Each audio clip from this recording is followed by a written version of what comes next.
Assalamualaikum warahmatullahi wabarakatuh. Alhamdulillahirabbil alamin. Kepada yang terhormat dosen penguji ujian kinerja PPG Daljab angkatan 1 2021, perkenalkan nama saya Dedik Nurkumalasari SPDI, mahasiswa PPG di LPTK IAIN Ponorogo, sekaligus guru fikih di MA Al-Fatah Temboro, Kecamatan Karas, Kabupaten Magetan, Provinsi Jawa Timur. Pada kesempatan kali ini, hari Senin 13 September 2021, saya akan melaksanakan kegiatan praktek pembelajaran untuk memenuhi tugas kinerja PPG dalam jabatan Angkatan 1 tahun 2021 dengan mengambil bab jinayah dengan tema pembunuhan.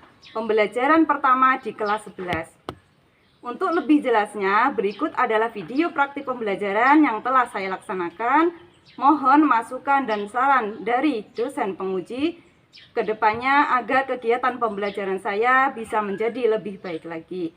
Terima kasih atas perhatiannya. Wassalamualaikum warahmatullahi wabarakatuh.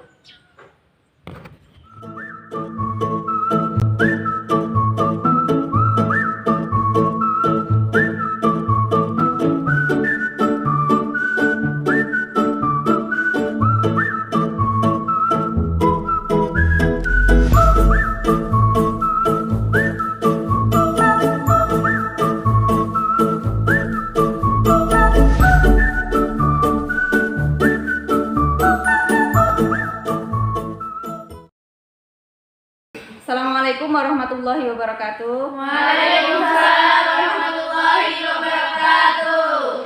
Alhamdulillahirabbil alamin, anak-anakku semuanya. Hari ini hari Senin tanggal 13 September 2021 kita akan memulai pelajaran. Anak-anakku semuanya, alangkah baiknya sebelum masuk pembelajaran pada hari ini kita mulai dengan membaca sholawat, berdoa kepada baginda Nabi Muhammad SAW. Doanya bisa dipimpin oleh Mbak Hani Fadila. Silakan Mbak Hani dipimpin doanya. Bismillahirrahmanirrahim. Doa dimulai. Allahumma sholli wa sallim ala sayyidina Muhammad wa ala ali sayyidina Muhammad fi kulli lamhatin wa nafasin bi'adadi kulli ma'lumillah walhamdulillahi rabbil alamin. Alhamdulillahirabbil alamin. Semoga dengan membaca sholawat kepada baginda Nabi Muhammad sallallahu alaihi wasallam kita mendapatkan syafaat beliau nanti di yaumul qiyamah. Amin amin ya rabbal alamin. Alhamdulillah anakku semuanya, bagaimana kabar kalian hari ini? Alhamdulillah, masya Allah, la quwata illa billah. Sebelum mulai pelajaran, ibu absen kalian dulu ya. Ayu Nurkumala. Baik. Alhamdulillah. Aini. Hadirah. Ana tidak masuk ya? Sakit. Oh, Ana tidak masuk sakit. Syafaqillah la ba'sa tahulan. Insyaallah. Fido. Baik. Hani Fadila. Baik. Intan Nurkusuma. Baik. Nurulita Farahin. Baik. Nah, alhamdulillah, semoga yang hadir ini selalu diberikan kekuatan dan selalu diberikan kesehatan oleh Allah. Amin. Ya Rabbal alamin. Anak-anak semuanya, adakah di sini yang ingin mendapatkan kesuksesan di dunia? Ada. Alhamdulillah. Adakah yang ingin mendapatkan kesuksesan di akhirat? Ada. Nah, alhamdulillah. Terus adakah yang ingin mendapatkan kesuksesan di keduanya, di dunia dan akhirat? Ada.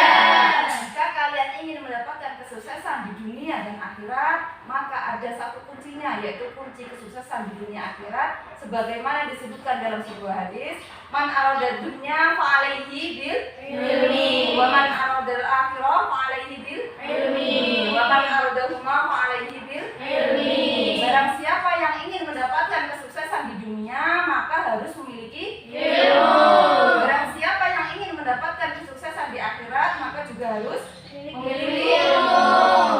Barang siapa yang ingin mendapatkan kesuksesan di keduanya, di dunia dan akhirat, maka juga harus memiliki ilmu.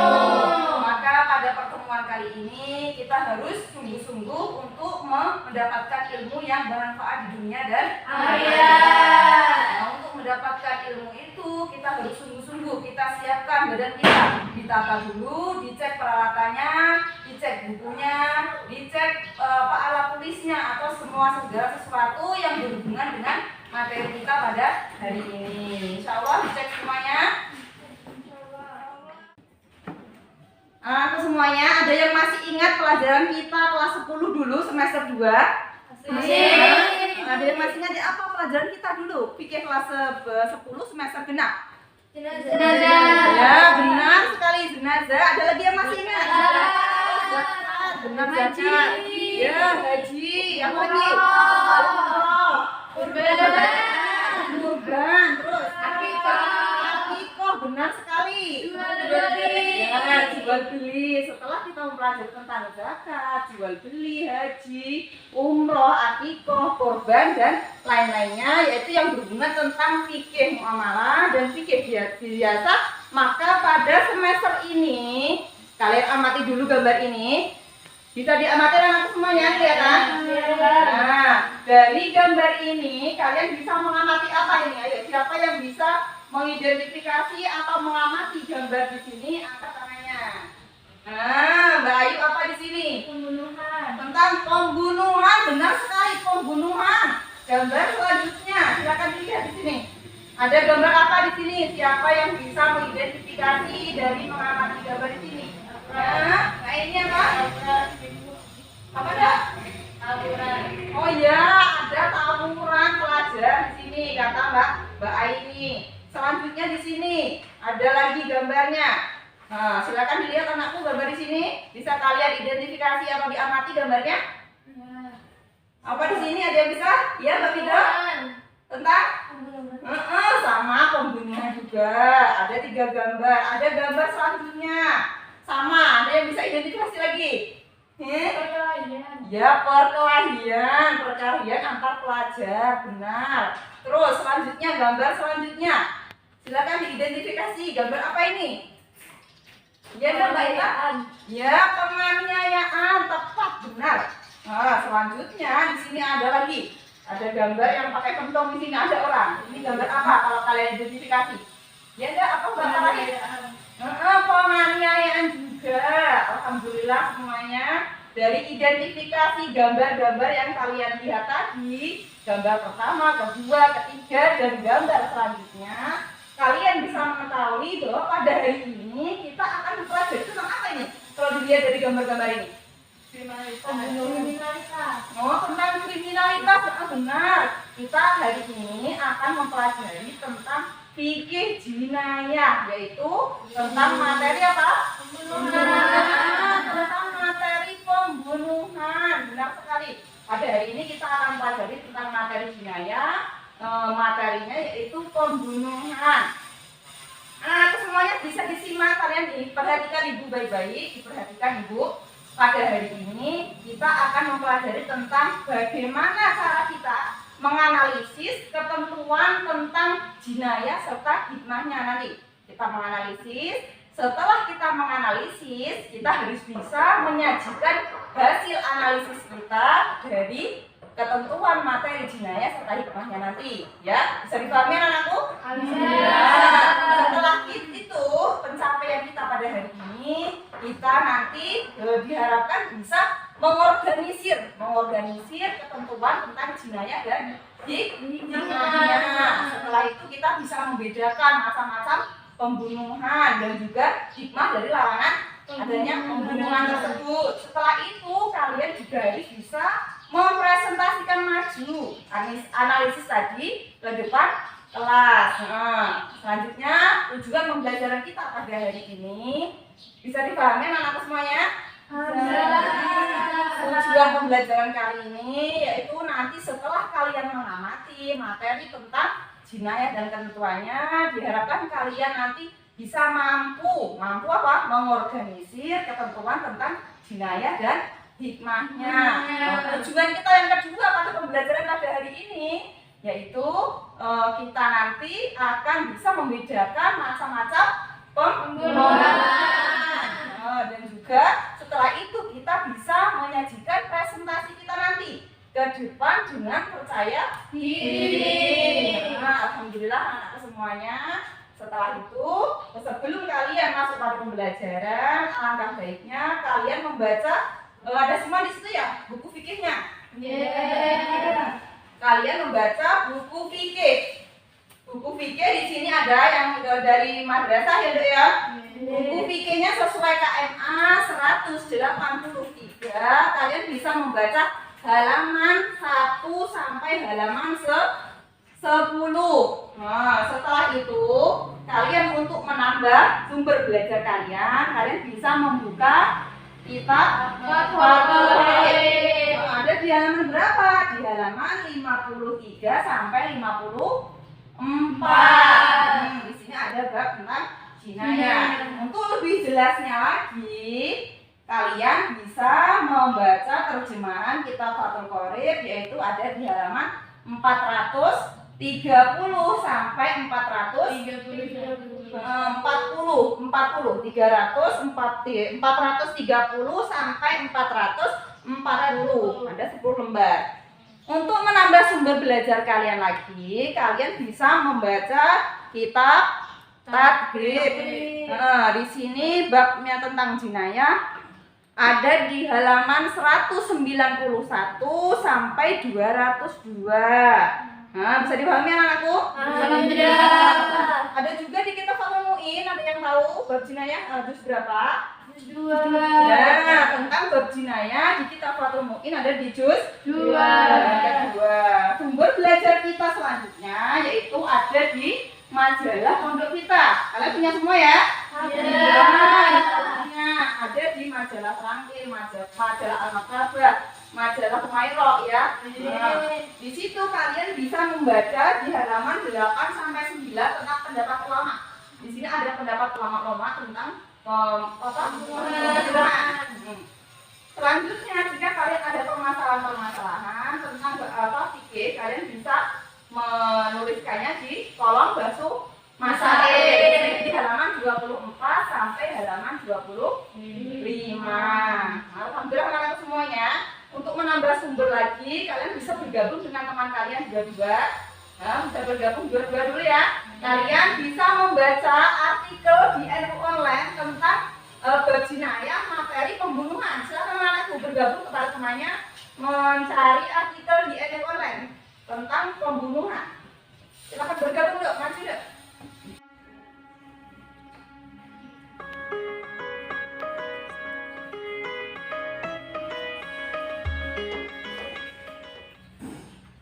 Alhamdulillah anak-anakku semuanya sudah selesai membacanya. Siapa yang mau membantu ibu menginformasikan dan mengidentifikasi kepada ibu dan teman-teman tentang materi kita hari ini? Siapa? Oh iya Mbak Aini, silahkan Mbak Aini, maju Mbak Aini. Nah, hari ini kita membahas tentang, ibu tulis dulu. Kita membahas tentang fikih jinayah ya. Fikih jinayah yaitu temanya pembunuhan. Pembunuhan. Silakan Mbak Aini tulis ini. Mau identifikasi apa? Nah, menurut Mbak Aini, pembunuhan secara bahasa apa di sini dok? Menghilangkan nyawa seseorang. Mbak Aini bisa ditambahi pengertian dari pembunuhan secara istilah. Bisa ditambahi pengertian pembunuhan secara istilah. Apa di sini Mbak? Langsung diucapkan saja itu yang menuliskan. Bisa? Perbuatan manusia yang mengakibatkan hilangnya nyawa seseorang, baik dengan sengaja maupun tidak sengaja, baik dengan alat yang mematikan ataupun tidak. Iya, pembunuhan ini secara bahasa menghilangkan nyawa seseorang. Menurut istilah yaitu sudah menghilangkan nyawa seseorang, yaitu dengan apa? Sengaja. Tidak sengaja. Apalagi? Dengan alat mematikan ya. Dengan alat mematikan ataupun Alat yang tidak tidak. Sudah. Setelah kita mempelajari tentang pembunuhan, yaitu menghilangkan nyawa seseorang, baik itu dengan sengaja ataupun tidak sengaja, baik dengan alat yang mematikan ataupun alat yang tidak mematikan. Ada lagi yang bisa membantu ibu setelah kita belajar pembunuhan. Apa yang akan kita pelajari pada hari ini tentang Macam-macam macam-macam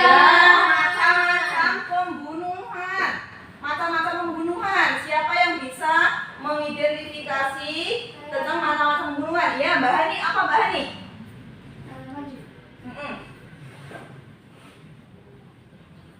Silakan Mbak Hani, di sini macam-macamnya.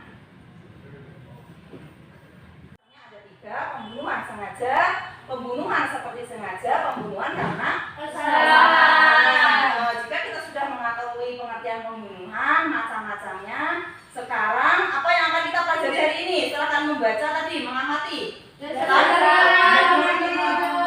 Ya, dasarnya di sini apa? Ada yang bisa menginformasikan kepada ibu dan teman-teman? Siapa? Ya dibaca di situ saja. Ayo, bagaimana dasar hukum larangan membunuh di sini? Itu dalam surat apa itu? Al-Isra ayat ke-33. Ya, dasar hukum larangan membunuh di sini ada dalam Quran surat Al-Isra. Quran surat Al-Isra ayat 33.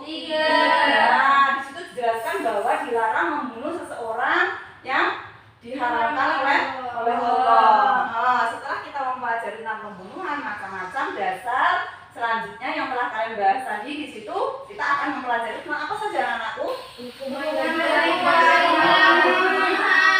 Ya, hukumannya yaitu yang pertama untuk pembunuhan sengaja dulu di sini ya. Kita tadi belum membuat contoh ya dari pembunuhan ini. Kita buat contoh dulu ya. Dari pembunuhan sengaja ada pembunuhan yang bagaimana? Bisa dijelaskan? Pembunuhannya Bisa dijelaskan. sengaja. Apa lagi? Alat yang tajam. Apa lagi? Direncanakan sengaja, direncanakan menggunakan alat yang tajam. Contoh kasusnya bagaimana? Ada yang bisa membuat contoh kasus? Contoh kasus pembunuhan sengaja. Mbak Andi, silakan. Saya memberikan racun kepada minumannya Ayu agar Ayu mati. Oh iya, sudah itu ya. Contohnya yaitu Mbak Hani ya. Contoh saja ini dulu ya. Contohnya Mbak Hani punya dendam kepada Ayu karena Ayu selalu juara 1 di kelas. Jadinya Ayu memberikan minuman yang dikasih racun kepada Mbak Hani memberikan minuman kasih racun kepada Mbak Ayu. Berarti itu pembunuhnya disengaja, direncanakan menggunakan alat yang mematikan. Masuk itu ya. Yang kedua, pembunuhan seperti sengaja. Ada yang bisa membuat contoh kasus pembunuhan seperti sengaja. Berarti pembunuhannya itu bagaimana? Tidak sengaja, tidak punya niat membunuh, menggunakan alat yang menggunakan alat yang tidak mematikan. Contoh kasusnya bagaimana? Ada yang bisa membuat contoh kasus? Ya, Intan silakan. Seseorang jatuhan mangga kemudian mati. Gimana? Seseorang jatuhan mangga kemudian mati. Yang menjatuhkan mangga siapa? Angin. Yang membunuh. Mangga. Maka bukan mematikan tapi tiba-tiba mati. Ya benar, tapi kurang tepat ya Mbak Intan ya. Seperti contohnya pada waktu pembelajaran ini sih ya. Waktu pembelajaran Mbak Intan sama Mbak Farahin bercanda di dalam kelas, ya kan? Mbak Intan, Mbak Farahin bercanda di dalam kelas. Tidak sengaja Mbak Intan itu mukulnya maksudnya mukul tidak bermaksud untuk membunuh, ya kan? Bercanda kan biasanya kalian memukul teman kalian juga, maksudnya nggak kencang juga nggak sengaja untuk membunuh. Memukul tanpa sengaja, dipukul itu Mbak Farahin itu kepalanya terbentur meja dan mengakibatkan meninggal seketika di dalam kelas. Dalam kasus di sini masuk pada pembunuhan seperti sengaja. Mbak Intan tidak punya maksud untuk membunuh, tidak punya niat juga dan juga tidak direncanakan. Alatnya pun kan tidak mematikan pakai tangan, cuma memukul, tapi karena tidak sengaja Mbak Farahin jatuh dan kena meja di sini ya, mengakibatkan meninggal. Ada pembunuhan ini masuk pembunuhan seperti sengaja. Pembunuhan yang ketiga yaitu pembunuhan karena kesalahan. Jadi bisa membuat contoh kasus. Mbak Aini lagi. Dia mau memanah rusa, ternyata salah mau kena ini. Oh ya, Mbak Aini niatnya ingin memanah rusa ya. Mbak Aini ingin memanah rusa tapi tidak tahu kalau di depannya rusa itu ada Mbak Mbak Hani, tidak mengenai rusanya tapi malah mengenai Mbak Hani dan mengakibatkan meninggal dunia. Akhirnya pada kasus ini termasuk pembunuhan karena kesalahan atau kelalaian. Karena apa? Karena tidak melihat-lihat dulu kondisinya, ya kan? Memanahnya tidak melihat kanan kiri depan, tidak tahu kalau ada orang, tiba-tiba langsung dipanahkan mengenai seseorang dan mengakibatkan meninggal dunia. Alhamdulillah. Dari sini semua kita lanjutkan pada hukumannya, ya Dok. Setelah ini pembunuhan sengaja, apa saja hukumannya untuk pembunuhan sengaja yang sudah kalian baca tadi? Pembunuhan sengaja hukumannya dikisos. Apakah dikisos harus dikisos langsung gitu? Setelah dimaafkan keluarganya, gimana? Jika dimaafkan keluarganya maka membayar diatnya bagaimana? Membayar denda berat atau diat mughalladah. Apakah diatnya itu bisa dicicil? Tidak bisa. Diat mughalladahnya untuk pembunuhan sengaja harus dibayar secara tunai.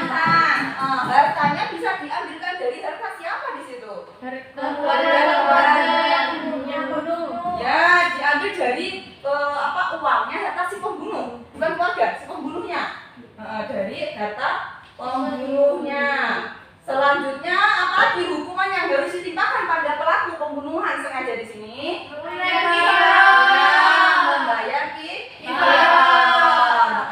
anakku semuanya, untuk pembahasan tentang kisos, tentang diat, tentang kifaroh kita akan membahasnya pada pertemuan yang akan datang. Kita pahami yang ini dulu. Untuk pembunuhan seperti sengaja sekarang hukuman yang pas apa ini? Kisos juga atau tidak ini? Tidak. Berarti hukumannya apa? Diat besar juga. Diat besar. Apakah boleh dicicil? Boleh. Dicicil setiap tahun mau nyicil sepertiga ya. Dicicil selama berapa tahun? 3 tahun. Bisa dicicil selama 3 tahun. Selanjutnya hukuman lagi apa ini yang pas untuk juga harus melaksanakan kifaroh. Hartanya bagaimana? Harta dendanya bisa diambil dari keluarga si pelaku atau pembunuhnya. Selanjutnya yang terakhir, pembunuhan karena kesalahan. Hukuman yang tepat untuk pembunuhan ini adalah yaitu denda atau diat ringan ya. Diat atau denda ringan. Bagaimana pembayarannya? Bisa dicicil. Ya, bisa dicicil 3 tahun. Selanjutnya apakah cuma membayar diat ringan saja? Melaksanakan kifaroh. Ya, harus kifaroh juga ya. Alhamdulillah. Setelah kita membahas semuanya, kita ada yang ditanyakan anakku semua dari sini? Tidak ada? Alhamdulillah kalau tidak ada, kita lanjut. Kita sudah mempelajari tentang pembunuhan, macam-macamnya, dasar hukum larangan membunuh, serta hukuman bagi para pembunuh. Sekarang kita akan mempelajari tentang apa yang terakhir? Hikmah. Ya, setelah kita mempelajari semuanya, kita harus mengetahui hikmah dari pembelajaran kita pada hari ini. Hikmah dari adanya larangan membunuh di sini. Apa hikmahnya di sini, Dok? manusia. Ya, memelihara keselamatan dan kehormatan jiwa manusia. Alhamdulillah anak semuanya kita sudah mempelajari ini. Insya Allah kalian sudah bisa mengorganisir, membedakan, sudah bisa ya? Kalau sudah bisa, Ibu ada lembar kerja evaluasi berbasis HOT. Sudah pernah mendengar? Ya, di dalam evaluasi HOT di sini kalian akan mempelajari tentang soal-soal, yaitu soal yang kontekstual. Soalnya ini menggunakan stimulus yang harus menganalisis, harus membandingkan, dan juga harus mengkreasi. Kalian nanti sebelum menjawab dibaca betul-betul soalnya ya. Soalnya fiksi, ada soal fiksi, ada soal kontekstual. Kalian menjawab di sini, kalian lingkari di sini, di ABC-nya di sini ada ya. Nah, ini bagikan dulu.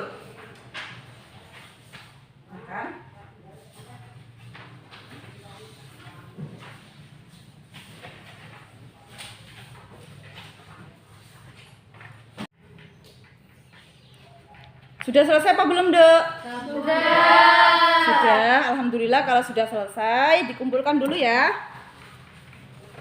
Nah, bisa perwakilan kelompoknya mengumpulkan ke depan ya, Dek ya.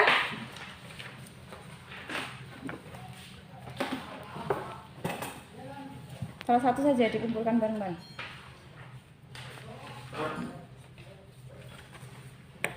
Alhamdulillah anakku sudah mempelajari tentang materi. Kita sudah mengerjakan evaluasi juga. Sekarang seperti tujuan pembelajaran kita pada di depan tadi, kita akan membentuk kelompok-kelompok diskusi sehingga kalian bisa mempresentasikan dan menyajikan hasil analisis kalian nanti ke depan kelas. Nah, baiklah kelompok 1 kelompoknya yaitu ada Mbak Intan Nurkusuma ya. Kelompok 2 Mbak Nurulita Farahin. Kelompok ketiga Mbak Fido. Terus kelompok 2 ada 3 orang juga yaitu Mbak Ayu Nurkumala. Yang kedua Hani Fadilah sama yang ketiga Mbak Aini. Ya. Baiklah anak-anakku semuanya, diskusi kali ini berbasis saintifik kegiatannya, ya bisa diperhatikan di sini. Tadi kan Ibu sudah menjelaskan tentang tujuan pembelajaran kita di awal tadi ya, Dok ya. Nah, nanti kalian bisa mengorganisir, kalian bisa membedakan, terus kalian bisa menyajikan hasil analisis pada presentasi di depan kelas. Langkah-langkah kegiatan saintifik kita pada hari ini yaitu coba amati atau perhatikan berita-berita yang ada di sekeliling kalian atau nanti kalian bisa mencari di internet kasus tentang pembunuhan sengaja, pembunuhan seperti sengaja dan pembunuhan karena kesalahan. Setelah kalian mengamati, kalian bisa mencari kasus-kasus pembunuhan yang termasuk dari ketiga kategori kasus tersebut. Setelah itu kalian mengumpulkan informasinya, itu termasuk pembunuhan apa? Pembunuhan sengaja, karena seperti sengaja atau karena kesalahan. Kalian identifikasi di situ ya, pembunuhannya itu karena apa? Apa dia punya niat membunuh? Sudah direncanakan menggunakan alat yang mematikan atau tidak? Nanti kalian analisis di sini semuanya ya, Dek ya. Nah, setelah itu kalian juga harus menuliskan hukuman yang pas untuk kasus pembunuhan itu apa? Apakah hukumannya itu harus dikisos? Apakah harus membayar diat mubalaghah, diat mukhafafah, ataukah membayar kifaroh? Nah, bisa dipahami anak-anakku semuanya? Alhamdulillah. Kalau sudah, silakan ke kelompoknya masing-masing. Nah, Ibu bagikan di sini. Silakan ke kelompoknya masing-masing. Silakan 3 anak pas di sini ya. Nah, bisa tadi Mbak Intan, Mbak Farahin sama Mbak Fido. Kelompok 1, kelompok 2 Mbak Aini, terus Mbak Hani sama Mbak Ayu. Nah, silakan ke kelompoknya masing-masing, Dok. Kelompoknya masing-masing. Kalian bisa mencari kasus-kasus yang ada di internet atau yang punya kasus di sekelilingnya atau pernah menemui kasus-kasus yang ada di sekitar kalian, bisa kalian tuliskan analisisnya seperti di situ. Nanti kalian maju perwakilan kelompoknya, silakan ditunjuk nanti ya. Perwakilannya maju untuk presentasi.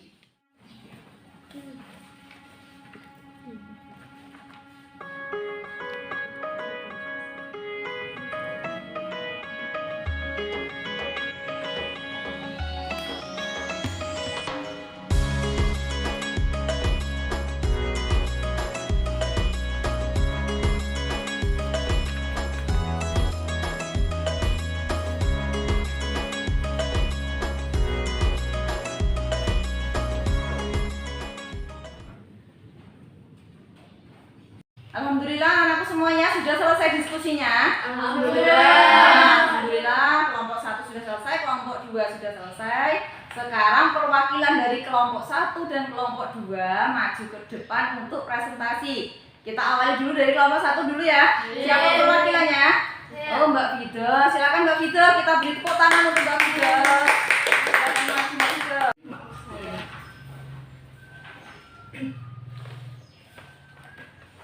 Assalamualaikum warahmatullahi wabarakatuh. Waalaikumsalam warahmatullahi wabarakatuh.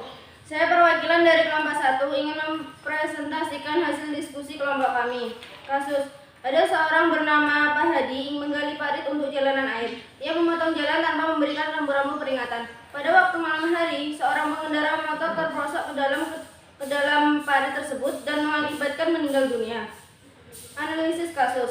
Pada contoh kasus tersebut, penggali parit sesungguhnya tidak menghendaki terperosoknya pengendara motor dan tidak menghendaki kematiannya. Akan tetapi karena ia lalai memberi tanda peringatan agar orang yang lewat dapat mengetahui adanya parit itu, maka ia dipandang sebagai pelaku pembunuhan dan karenanya dimintai pertanggungjawaban atas kelalaiannya itu. Jawaban analisis kasus dari hasil diskusi. Kasus di atas termasuk pembunuhan karena kesalahan atau tersalah atau tidak sengaja, disebabkan karena kelalaiannya. Hukuman bagi tindak pidana pembunuhan ini adalah membayar diat mukhafafah, harta diambil dari keluarga pelaku, boleh dicicil atau diangsur selama 3 tahun, dicicil sepertiga dari jumlah diat tiap tahun. Assalamualaikum warahmatullahi wabarakatuh. Waalaikumsalam warahmatullahi wabarakatuh. Kita beri tepuk tangan untuk Mbak Fido dari kelompoknya Mbak Fido di sini tadi mengarahkan tentang apa, Mbak? Mengarahkan tentang apa tadi Mbak Fido? Pembunuhan karena pembunuhan karena kesalahan. Menurut kelompok yang lainnya, kelompok 2, apakah sudah benar hukuman dari kelompoknya Mbak Fido tadi? Hukumannya apa tadi, Mbak?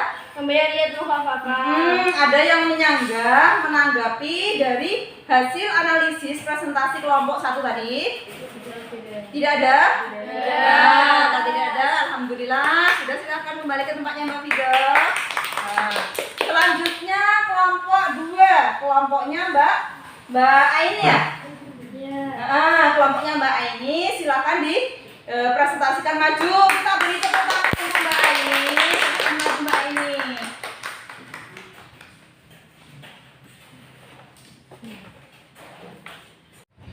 Bismillahirrahmanirrahim. Assalamualaikum warahmatullahi wabarakatuh. Waalaikumsalam warahmatullahi wabarakatuh. Saya Hadijah Nur Aini, perwakilan dari kelompok 2, ingin mempresentasikan hasil diskusi kelompok kami. Terdapat sebuah kasus. Terdakwa bernama A berumur 27 tahun, lahir pada tanggal 20 Oktober 1987, yang beralamat tinggal di Jalan Kota Panjang, memiliki dendam kepada B. Peristiwa tersebut berawal dari korban B membonceng istrinya. Saksi B melewati depan rumah A dengan motor. Setelah itu ia berkata, "Apa yang kamu lihat?" Karena korban B mengabaikan A, maka A mengejar korban B dan menusuk korban di dada kiri sebanyak 2 kali menggunakan pisau seukuran 15 cm dan mengatakan, "Saya bunuh kamu," dan mengarahkan pisau ke leher korban tersebut. Karena korban bisa menepis tangan A, maka pisau tersebut mengenai pipi korban. Karena B banyak mengeluarkan darah, mengakibatkan korban B meninggal di tempat kejadian tersebut. Perbuatan terdakwa A dihentikan warga yang melewati jalan di mana mayat korban B tersebut tergeletak. Analisis kasus. Pada contoh kasus tersebut, terdakwa A sesungguhnya menghendaki membunuh B dan menghendaki kematiannya. Alat yang digunakan A pun adalah alat yang sengaja ditajamkan untuk membunuh. A juga sudah balik dan berakal. A juga mengucapkan kata-kata ingin membunuh. Sehingga ada dugaan perbuatannya dilakukan dengan sengaja, maka ia dipandang sebagai pelaku pembunuhan karena menghilangkan nyawa seseorang. Jawaban analisis dari kasus dari hasil diskusi kami, kasus di atas termasuk pembunuhan sengaja. Disebabkan karena adanya dendam, adanya niat membunuh, menggunakan alat mematikan. Hukuman bagi tindak pidana pembunuhan ini adalah 1 qisas. Jika keluarga korban memaafkan, maka membayar diat mubalaghah, harta diambil dari harta pelaku, harus dibayarkan tunai secara langsung dan melaksanakan kafarah. Demikian diskusi dari kelompok kami. Sekian, Assalamualaikum warahmatullahi wabarakatuh. Waalaikumsalam warahmatullahi wabarakatuh. Alhamdulillahirabbil alamin.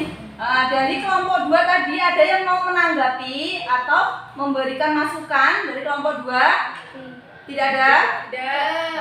Kalau tidak ada, alhamdulillahirabbil alamin. Pada presentasi kali ini ada yang mau membantu Ibu untuk menyimpulkan hasil diskusi kita pada hari ini?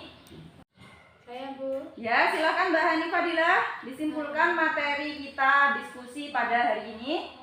Hari ini kita dapat mengetahui beberapa ketentuan jinayat pembunuhan. Ya. Kita juga dapat membedakan ketentuan tersebut. Terus kita juga bisa mempresentasikannya tadi. Ya, alhamdulillah, kata Mbak Hani Fadilah, pada pertemuan hari ini kita bisa mengorganisir ketentuan tentang jinayah, kita juga bisa membedakan ketentuan tentang jinayah, serta kita juga bisa mempresentasikan tadi ya, Dek ya. Kita simpulkan materi pada hari ini, yaitu kita tadi sudah membahas tentang pembunuhan. Apa pengertian pembunuhan tadi? Macam-macam pembunuhan ada berapa? 3. Apa saja namaku? Setelah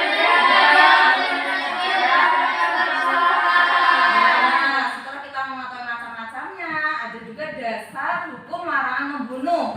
Dasar hukumnya ada di dalam surat Quran apa? Al-Isra ayat 33. Bunyinya bagaimana?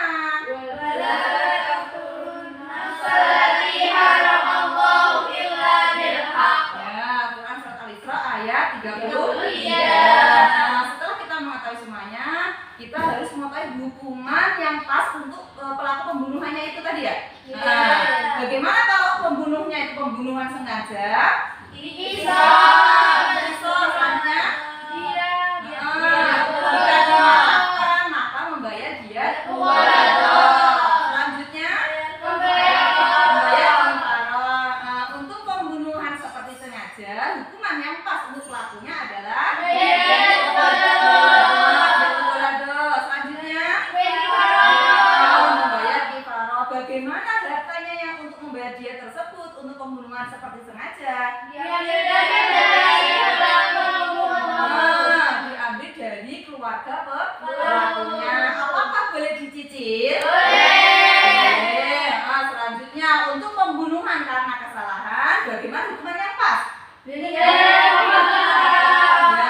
harus membayar diat mufakat. Bagaimana cara pembayaran diatnya? Bisa dicicil selama 3 tahun. Apakah cuma membayar diat mufakat? Hukuman yang tambahannya lagi apa? Yang membayar kafaroh. Alhamdulillah. Selanjutnya hikmah dari pembelajaran kali ini. Hikmah dari adanya larangan pembunuhan di situ. Apa tadi yang sudah kita pelajari?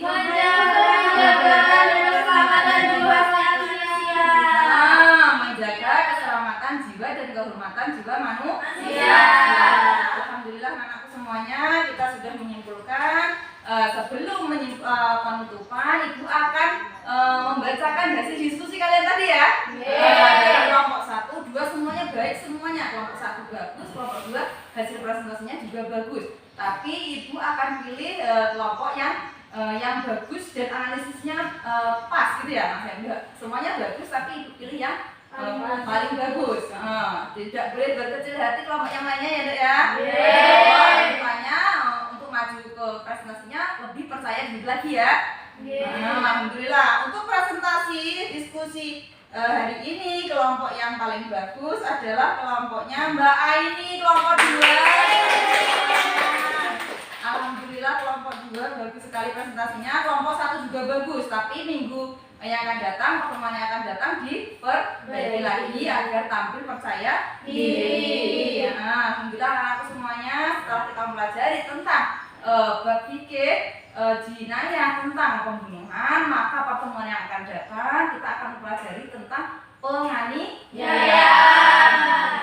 Alhamdulillah anak-anakku semuanya, semoga pembelajaran pada hari ini membawa barokah dan manfaat di dunia dan akhirat. Anak-anakku semuanya, semoga ilmu yang kita dapatkan di sini dapat kita amalkan dan dapat kita sampaikan kepada orang lain dan kita praktekkan dalam kehidupan kita sehari-hari. Insya Allah anak-anakku semuanya kita niat mengamalkan dan menyampaikan ilmu yang sedikit ini. Insya Allah niat.